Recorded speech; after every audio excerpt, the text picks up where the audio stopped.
নমস্কার বন্ধুরা, জানা গোট ফার্ম অ্যান্ড এগ্রিকালচার চ্যানেলে আপনাদের প্রত্যেকে সুস্বাগতম জানাই। তো দেশের ভিতরে দেশের বাইরে থেকে যে যেখান থেকে যে অবস্থায় ভিডিওটা দেখছেন, তো বন্ধুরা আজকে জামাই ষষ্ঠীর বাজার।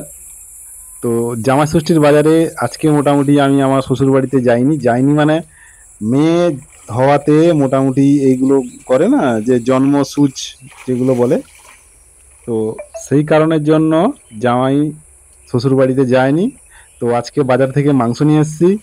আর বাড়িতে যে পুকুরটা আছে আমার ঘরে, তো ওই পুকুরে আমি আর মা জাল টানতে গেছি। তো জাল টানতে গিয়ে বন্ধুরা যে কন্ডিশন দেখলাম, তো সেই মজার ব্যাপারটা আপনাদের মধ্যে শেয়ার করতে যাচ্ছি। তো চেষ্টা করবেন একটু, যদি ভালো লাগে ভিডিওটা লাইক শেয়ার কমেন্ট, পারলে সাবস্ক্রাইব করে দিবেন চ্যানেলটাকে। তো কথা হচ্ছে 10টা 10:30 নাগাদ আমি বাজার থেকে মাংস নিয়ে এসে মাকে বলি, মা বলে আচ্ছা ঠিক আছে চলো একবার পুকুরে জালটা টানা যাক, দেখা যাক কি কন্ডিশন। তো বন্ধুরা আমি কিন্তু পুকুরে জাল ফেলতে জানি না, জালটাকে টানতে জানি।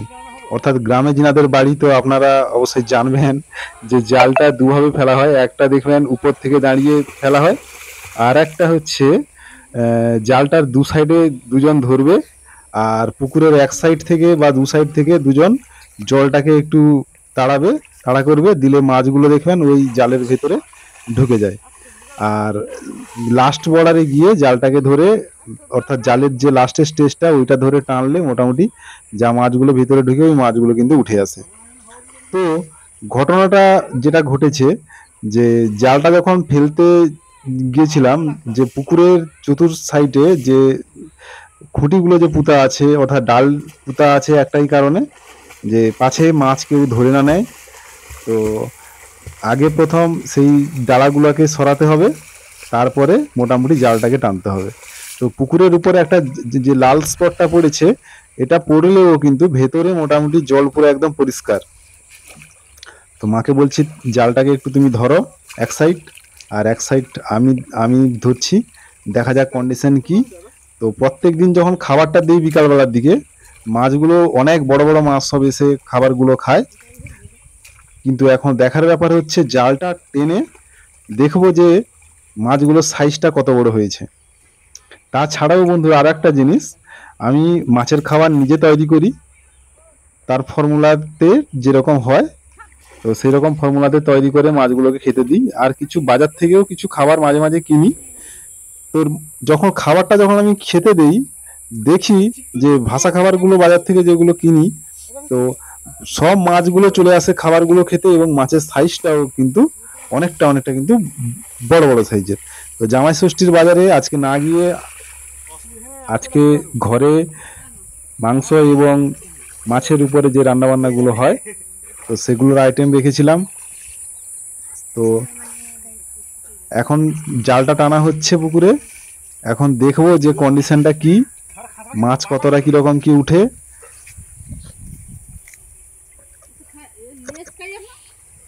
তো দেখার ব্যাপার হচ্ছে, জাল তো টানা হচ্ছে, পুকুরের মাঝখানে এখন ভীষণ গভীর আছে, যেখানে দাঁড়ানো সম্ভব হচ্ছে না, সেই জন্য একটু সাঁতার কেটে কেটে যেতে হচ্ছে। তো আরো কিছুজন হলে ভালো হয়, কারণ জালটা যখন দুজন ধরবে আর দুজন যদি দুদিক থেকে জলটাকে যদি এরকম ছিটায়, তাহলে মাছগুলো ধরা কিন্তু খুব সুবিধা আর কিন্তু খুব সহজ হয়ে যায়। মাছগুলো সব জালের ভিতরে এসে ঢুকে যাবে, আর জালটাকে লাস্টের মানে পর্যায়ে ছেড়ে জালটাকে টানলে যা ভেতরে থাকবে ওই মাছগুলো কিন্তু উঠে আসবে। তো এখানে আবার একটা জালেরও একটা ব্যাপার আছে, জালের যে সাইজটা ছোট বড় মাঝারি বিভিন্ন রকমের সাইজ থাকে। তো একদম ছোট সাইজ হলে একদম ছোট মাছ থেকে সমস্ত মাছ ধরা পড়বে, কিন্তু একটু বড় সাইজ হলে বড় বড় মাছগুলো ধরা পড়বে, বাচ্চা বাচ্চা মাছগুলো কিন্তু গলে বেরিয়ে যাবে। তো মাঝখানে আমি দাঁড়াতে পারছি না, মাঝখানে জলটা অনেকটা আছে। তো এখন দেখার ব্যাপার হচ্ছে জালটাকে আমি এবার টানবো।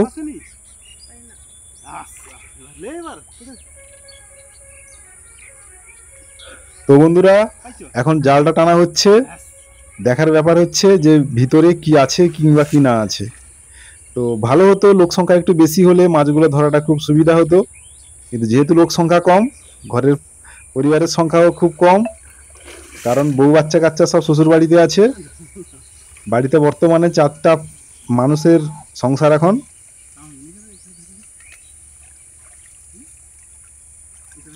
তো উপরে জালটা দেওয়া আছে, কারণ জালের উপরে কুঁদরি গাছ তোলা আছে, তো মোটামুটি কুঁদরিও বেশ ভালোই হয়। তো বিভিন্ন জায়গায় একে বিভিন্ন নামে ডাকে, তো আমাদের এখানে যে ভাষায় ডাকা হয় সেটা বলছি। তো জালটা এখন টানা হচ্ছে, দেখা যাক জালের ভেতরে কি আছে, কত বড় বড় সাইজের মাছ উঠে, এখন দেখার ব্যাপার হচ্ছে সেটা। কারণ যখন খাবার দেওয়া হয় মাছগুলো সব লম্ফঝম্প করে সব চলে আসে খাবারগুলো খেতে।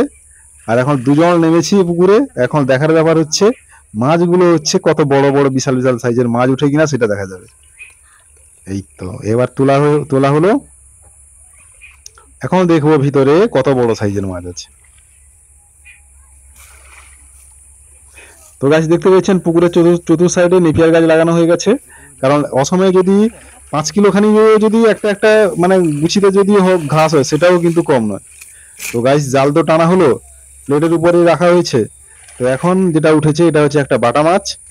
তো গাইস দেখতে পেয়েছেন কিছু হোক না হোক অন্তত একটা বাটা মাছ প্রথম স্টার্টিং একটা তুলে নিতে পেরেছি, ব্যাস। আর কিছু হোক না হোক এখন নেক্সট স্টেজে এখন টানা হবে জাল। জাল টানার আগে জালটাকে ভালো করে যেগুলো করা হয় মোটামুটি ভালো করে একটু পরিষ্কার পরিচ্ছন্ন ভাবে প্রস্তুতি করা হচ্ছে। তো নেক্সট স্টেজে আবার টানা হচ্ছে, দেখা যাক নেক্সট স্টেজে এখন কি উঠে। তো মাকে আমি মোটামুটি পুকুরের সাইডে দিয়েছি আর আমি পুকুরের মাঝ বরাবর। তো জালটা এখন টানা হচ্ছে, জল তো ভীষণ প্রচন্ড জল আছে মাঝখানে দাঁড়ানো একদম যাচ্ছে না। তো যেহেতু গ্রামের ছেলে তাই সাঁতার কাটতে খুবই পটু, বাচ্চাকালে প্রচুর পরিমাণে সাঁতার কাটতাম। তো যেহেতু গ্রামের ছেলে এসব জিনিস আর কাউকে শিখাতে হয় না, কারণ শহরে যদি অনেকের বাড়ি হয় দেখবেন সাঁতার কাটাও কিন্তু ট্রেনিং এর একটা ব্যাপার স্যাপার থাকে, কিন্তু আমার গ্রামের যত ছেলেমেয়েরা তাদেরকে কোনো সাঁতার কাটাতে শিখাতে হয় না, তারা অলরেডি গ্রাম থেকেই বেশ ভালোভাবে কিন্তু পরিপক্কভাবে হয়ে যায় সাঁতার কাটতে।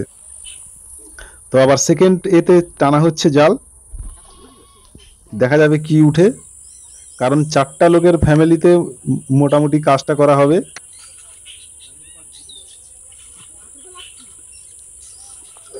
তো জালটা লাস্টের স্টেজে পুরো একদম টানা হয়ে গেছে, এবার লাস্টে ছেড়ে দিলাম। এবার জালটাকে টেনে দেখবো ভেতরে কি আছে না আছে, কারণ আজকে জামাই ষষ্ঠীর বাজার বন্ধুরা, আপনারা তো প্রত্যেকেই তো জানেন জামাই ষষ্ঠীর বাজারে জামাই এলে মোটামুটি মাংস এগুলো তো করে খাওয়াতে হয়। তো আজকে মাংস নিয়ে চলে এসেছি সকালে, ফার্মের সমস্ত কাজকর্ম কমপ্লিট করে। পোলট্রি ফার্মের যে বাচ্চাগুলো বন্ধুরা আপনারা তো দেখেছেন সেগুলো এখনও আছে, তো আর কয়েকটা দিনের পরে সেগুলো সব চলে যাবে। তো মা দেখছে ওই হাঁড়ির ভিতরে কোনো মাছ টাছ আছে কিনা, কারণ আমাদের গ্রামের দিকে যে পুকুরগুলো থাকে ওই পুকুরের মধ্যে দেখবেন বন্ধুরা এই যে মাটির সব কলসি টলসি জলের অর্থাৎ পুকুরের ভেতরে এরকম ডোবানো থাকে, এর ভিতরে কিছু হোক না হোক শিঙি মাছ এবং কই মাছ এগুলো কিন্তু ভীষণ পরিমাণে এই কলসির ভিতরে থাকতে তারা কিন্তু খুব পছন্দ করে। তো যখন এগুলো তোলা হয় তখন তার ভিতর থেকে মাছগুলো কিন্তু খুব সহজে ধরা পড়ে যায়। তো বাবা সেইগুলো মোটামুটি পুকুরের মধ্যে ডুবিয়ে রেখেছে। তো নেক্সট স্টেজে এখন জাল টানা হয়ে গেছে, এখন দেখার ব্যাপার কত বিশাল বিশাল বড় বড় সাইজের কি মাছ। তো বন্ধুরা বললে বিশ্বাস করবেন না, যখন খাবার দেওয়া হয় অনেক বড় বড় মাছ আসে, কিন্তু জাল টানার সময় মাছগুলো যে কোথায় লুকিয়ে যাচ্ছে কোনো কিছু বুঝতে কিন্তু পারা যাচ্ছে না, তাদের ভিতরে কোথাও গর্ত ফর্ত আছে না কি সেগুলো কোনো কিছু কিন্তু বোঝা যাচ্ছে না। তো জালটা টেনে নিয়ে আসছি, একটা কাতলা মাছ পড়েছে এবং বাটা মাছ পড়েছে। তো বন্ধুরা আমার এই পুকুরের যে মাছগুলো এগুলো কিন্তু হেভি টেস্টি কিন্তু মাছ, বললে হয়তো বিশ্বাস করবেন কিনা জানি না।